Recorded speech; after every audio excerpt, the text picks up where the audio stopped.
Good evening. The final death toll in the Japanese earthquake is likely to be around 4,000 people. By tonight, more than 3,000 bodies had been found. Nearly 900 more are missing, and rescue workers say they are now unlikely to be found alive. All day, the roads out of Kobe have been jammed by hundreds of thousands of people fleeing from what's left of their homes. Tonight, BBC correspondents Fergal Keane and Mike Smart report from the ruins of Kobe.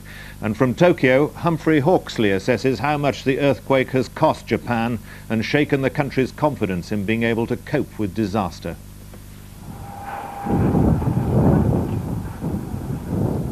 Kobe has ceased to be a city of the modern world. The fires have created a wasteland.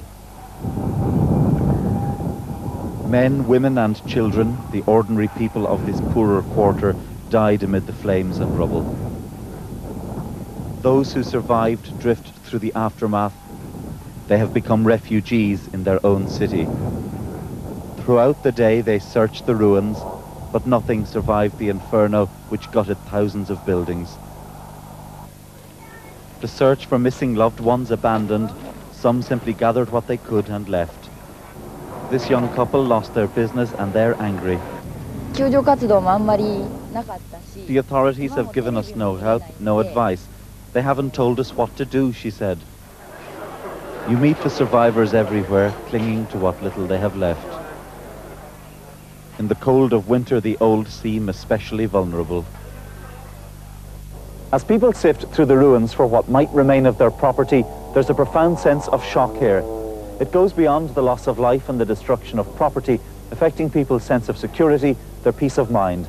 For in a very real way, their world has been torn apart. Many of Kobe's citizens have had no option but to camp out in the open. This in the heart of the Japanese winter, where temperatures regularly drop below freezing point. The supplies of that most vital commodity, water, are scarce. With many pumping stations destroyed, rationing has been introduced, forcing the refugees into patient queues. In the supermarkets, people are buying up what they can. Food is running short in Kobe. The instinct is to hoard in case of a total breakdown in supply. For one old man, it is nothing less than a fight to survive. I can't even imagine rebuilding my home. All I can think about is trying to feed my grandchildren. They've only had one bowl of rice since the quake. Those who once lived in Kobe's suburbs are now having to cook in the city streets. Yet for all the undoubted anger, the mood for most is one of silent despair. Throughout the day, the emergency service has struggled to cope, racing from one scene of disaster to another. The overstretched ambulance service found many roads were blocked. Some of its members became casualties themselves. Criticism of the relief effort has been constant, coming from locals and expatriates. We didn't see any emergency services at all. No professional people trying to get people out. It was all families just helping everybody else. Although they say the size of the disaster could not have been predicted, senior officials do admit the rescue effort has been badly handled. Japan has had more experience of earthquakes than any other country in the world. The government is now facing intense pressure to explain just why the city of Kobe was so poorly prepared. One fault in the city's architecture has become blatantly clear. Far too many older buildings lacked earthquake proofing. They collapsed into one another when the quake began. By contrast to the older buildings, those of more recent construction survived virtually intact. The search for bodies has now been abandoned, with it any hope that the hundreds who are still missing might be alive. For a country that has experienced the horrors of atomic war, this disaster with its storms of fire has a dark resonance. With the rescue services struggling and the threat of an aftershock still a potent one, the nightmare is far from over. Fergal Keane, BBC News, Kobe. Dawn is approaching in Kobe now, and more than 150,000 homeless survivors have been spending the night sleeping in emergency centres across the city. Others, afraid to return to their homes, are camping out in freezing temperatures. As darkness fell, the search for anyone still trapped in the rubble in central Kobe was much less evident than it had been during the day. Destroyed buildings took on an eerie quality for a second night. The fire brigade stood by for any new emergency.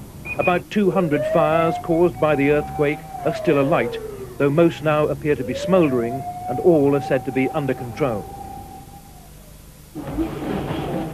The authorities are switching their attention to those made homeless.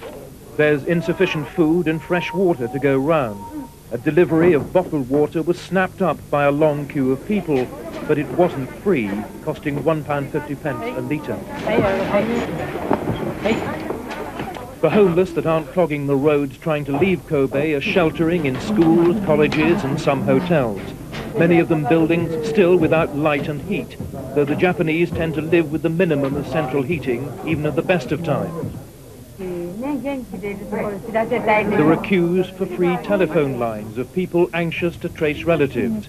Many are still trying to contact members of their family, unaccounted for since the earthquake. One woman hadn't seen her children since they told her they were going out to watch the fires. Children primarily remain in a state of shock from the 30 seconds which shook their world to pieces.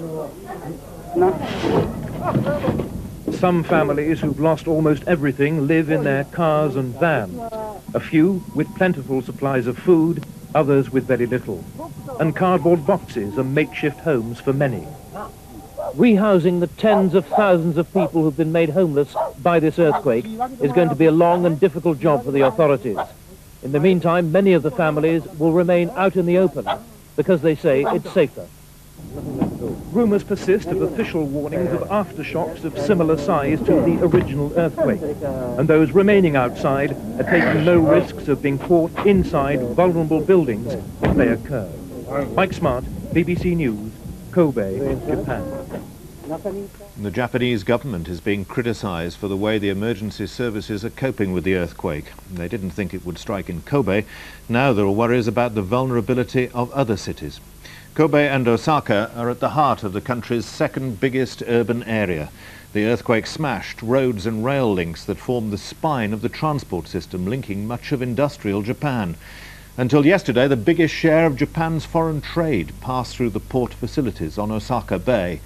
The closure of industries making chemicals and steel, computers and cars will disrupt production in factories far beyond the earthquake zone. Japan civil defense officials arrived for a briefing they never expected to hear. The extensive precautions against earthquakes hadn't worked when everybody thought they would. Television broadcasts throughout the day brought home the extent of the tragedy. The names of the known dead were read out continuously. Officials admitted they'd got it wrong. This time the quake was very shallow and the damage enormous. We had a lot of difficulty even rounding up the rescue teams. Gathering information's also been hard, so our training didn't work. Already there are economic repercussions. Toyota is closing factories because there are no supplies from the devastated area. Osaka's port is paralyzed, and other factories, chemicals, steel, glass, paper, cement, have all stopped production as the country's industrial heartland recovers. Now questions are being asked about whether Tokyo itself is protected. The population here is 13 million, many more in the surrounding urban area. Old buildings are mixed with new. Elevated motorways are meant to be earthquake-proof, but that was proved wrong in Kobe. Estimates are that if an earthquake hit here, 10,000 people could die. This global financial center looked on the bright side today. Construction shares went up in anticipation of a building boom.